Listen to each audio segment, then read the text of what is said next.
Welcome again to the world of computer networks.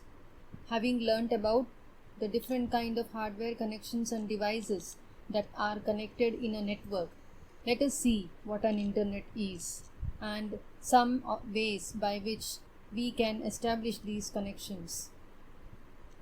So, what is an internet? We have already learned about the history of internet, how the networks came into existence. Yes, it is the ARPANET.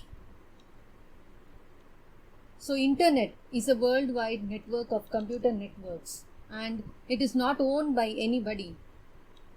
It has been evolved from ARPANET and many services are available through internet.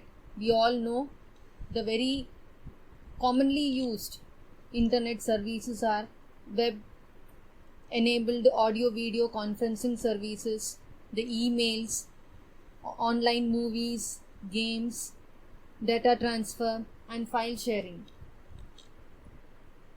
Nowadays, even online shopping and financial services are available through internet. Let's see what is an interspace.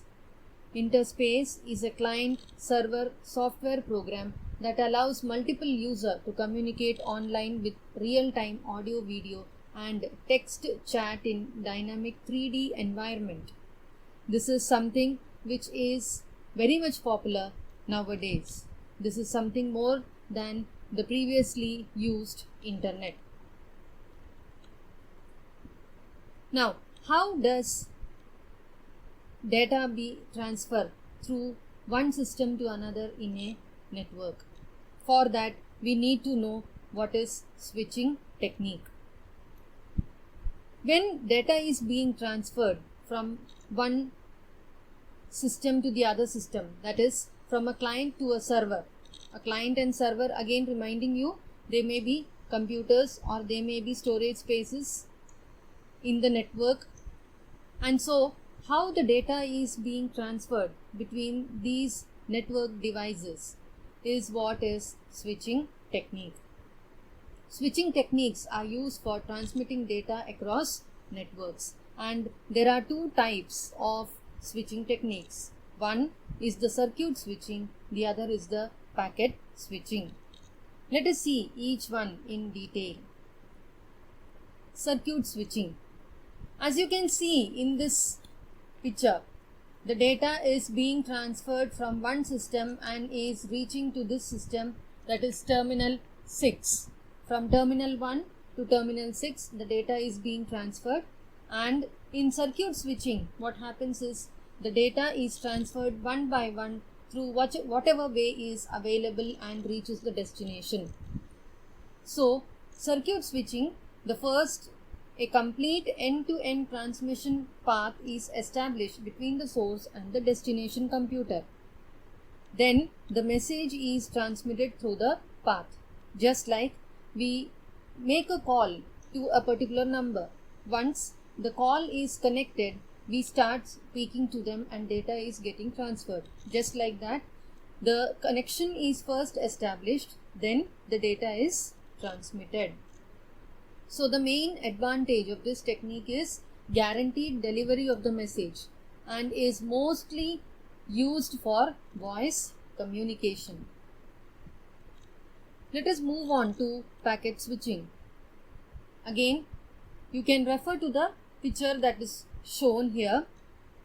The data is sent in the form of packets. That means if you have a large amount of information to be sent, then they are divided into small packets, and these packets are sent through the network to the destination.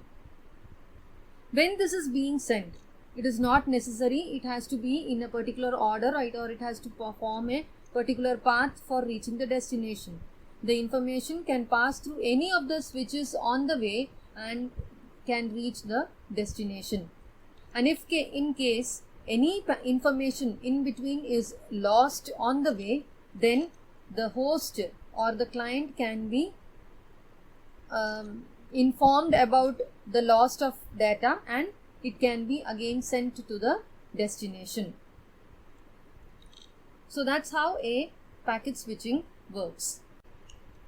Okay, now let us look into some of the terminologies that we use in networks. Communication channel. We have already learned communication channel of two types, the guided and unguided transmission channels. That same communication channel is being repeated here. So it refers to the physical transmission medium or the logical transmission medium through which the data is transferred from a client to a server. And a channel has certain capacity for transmitting this information, and it is measured in bandwidth as hertz or data rate in bits per second. Let's see the two in detail. Bandwidth. It describes the maximum data transfer rate of a network or a network internet connection. That means the amount of data that passes through a communication channel, the maximum amount of data that passes through the communication channel, independent of the sender or the receiver, is called the bandwidth. That is, a communication channel has a capacity to transmit some amount of data. That maximum amount of data which it can transmit is the bandwidth, and it is measured in hertz, kilohertz or megahertz. Whereas data transfer rate, it is the amount of data that is being transmitted through the communication channel depending on the sender or the receiver or the channel. That is, the data transfer rate is commonly used to measure how fast data is transferred from one location to another, and it is measured in bits per second, kilobits per second, megabits per second, gigabits per second, terabits per second, bytes per second, kilobytes per second, and so on. One thing to be noted here, if you are mentioning about bits, you make use of small letter b, and if it is bytes, it is capital B. So these terminologies are being used when we talk about in networks. We have been looking into how computers are being connected in a network and how the data gets transferred. Now moving on to something more sophisticated, the mobile communication. Before moving into the way by which the information is transmitted in mobile communication, we need to know a few things. The technologies, how came into existence for mobile communication. So now, mobile communication technologies. The most popular network nowadays is the mobile phone network, and it is based on the cellular technology. Cellular technology, it refers to having many small interconnected transmitters and uses multiplexing or multi-access to send information. Multiple access method is one in which the available bandwidth of link is shared in frequency, time, or through code between different stations, and this enables optimum utilization of resources. That is, minimum utilization of resources with maximum efficiency. And so the various multiplexing options available for communication are frequency division multiple access, FDMA, time division multiple access, TDMA, and code division multiple access. Now frequency division multiple access means the available bandwidth is divided into frequency bands. Here user is assigned in different frequency from the complete spectrum. All the frequency can then simultaneously travel on the data channel, just like the radio stations, wherein you have different frequencies and data transfers, different data transfer at different frequencies. Time division multiple access. As the name says, It is based on the time. The station share the bandwidth of channel in a time. A single radio frequency is divided into multiple slots and each slot is assigned to a different user. So, multiple users can be supported simultaneously. Code division multiple access CDMA, where several users share the same frequency spectrum simultaneously. They are differentiated by assigning unique code to them. The receiver has the unique key to identify the individual calls. That means the same channel or the code is being used for more than one user, and to differentiate between them, a unique code is assigned so that they can be differentiated as different calls. Let us look into how the mobile communication came into existence right from the first generation of mobile communication. In the first generation of mobile communication, it transmitted voice calls as analog signals and no data was transmitted. That means only voice calls were being sent, whereas text messaging was not available. And the technology used was advanced mobile phone system, which had voice only network operating system. And so the disadvantages of this generation of mobiles was the poor voice quality, large phones with limited battery life, and no data security for the users. To overcome the disadvantages of first generation, the second generation of mobile communication came with few more features such as simple text messaging, and so voice signals could be digitized and compressed. Voice and control signals could be encrypted, improved security was enabled, and SIM card was introduced. SIM, Subscriber Identity Module, SIM card. The disadvantage of the second generation of mobile communication was low network range and slow data rate. And so, to overcome these problems, new networks CDMA and EDGE Edge were introduced, and 2G mobiles with little more introductions to it came 2.5G, wherein dedicated digital data, that is GPRS, General Packet Radio Service, was added.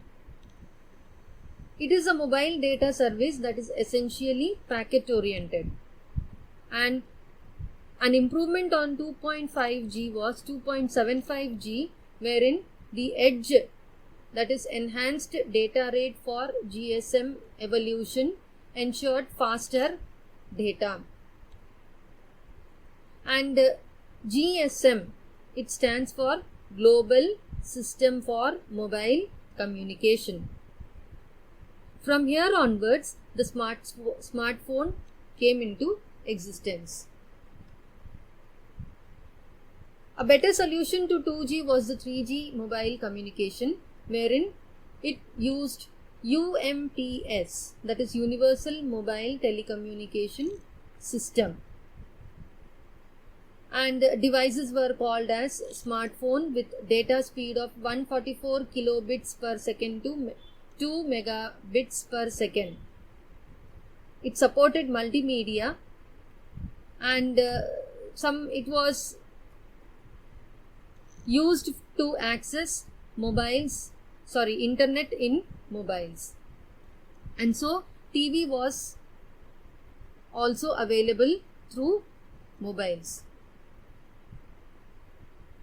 The fourth generation of mobile communication has a speed of 100 megabits per second to 1 gigabits per second, and 4G LTE, that is long term evolution, is the standard form for 4G, which had wireless broadband and had a faster speed of 100 megabits per second to 1 gigabits per second.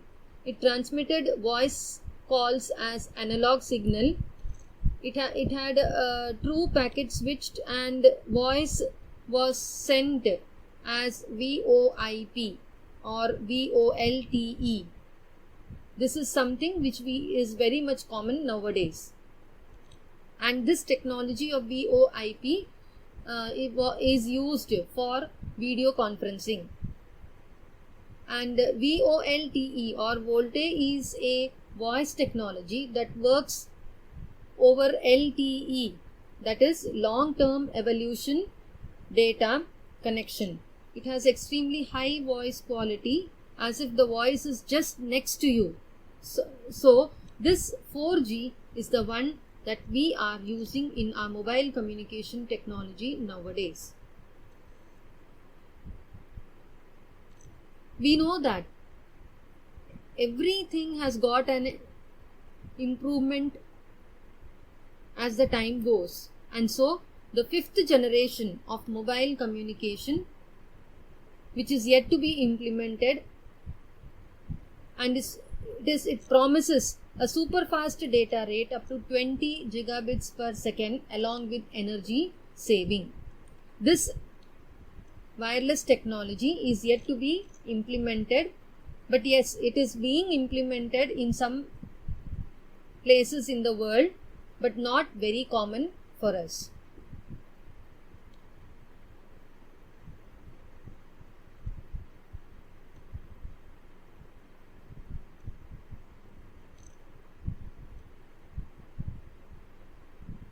For all the kind of technologies that work on mobiles, a processor, that is the mobile processor, is required. So what is a mobile processor? A mobile processor is found in mobile computer and cell phones. It is a CPU chip designed for portable computers and is typically housed in a smaller chip package, but more importantly, in order to run cooler, it uses lower voltage than its desktop counterpart and has more sleep mode capability. That means those processes that are not being used at that moment of time, or which are not required at that moment of time, can be set to sleep or can be stopped temporarily so that the charge of the mobile is maintained or not lost unnecessarily. Chat protocol and VoIP. Now, protocol, the word protocol means the way of communication. So, chat protocol and VoIP. Let us see what is chatting. A real-time informal communication over the internet is chatting. A very common program that is there in all the systems or the mobiles nowadays for exchanging of information through text. A chat program is a software which is required for chatting over the internet. And in order to chat, the user should have an account on chatting program. A phone call is a voice-based chat, while online chat is textual conversation. Whereas VoIP or the voice over internet protocol, also called as IP telephony, internet telephony or broadband telephony, is a communication protocol and transmission technology for delivering voice communications and multimedia sessions over internet. And VoIP is the technology that is implemented for video conferencing.